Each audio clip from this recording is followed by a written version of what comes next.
Welcome to Not Milk Never Milk. Subscribe if you're lactose intolerant.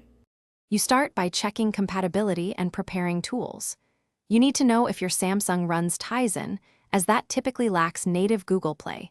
That matters because the approach changes. Once done, enable any developer or unknown source options in your TV settings to allow sideloading. Make sure to reboot after toggling them.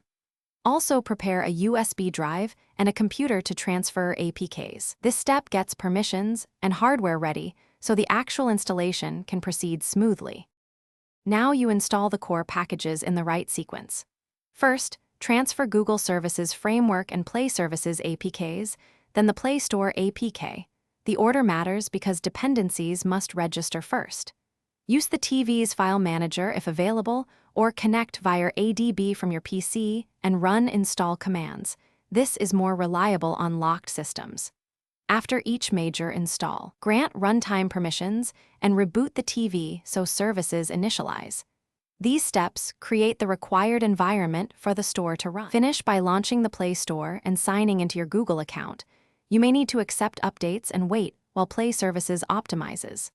If the store crashes or refuses to open, clear app cache and data, then reinstall the specific APK causing issues.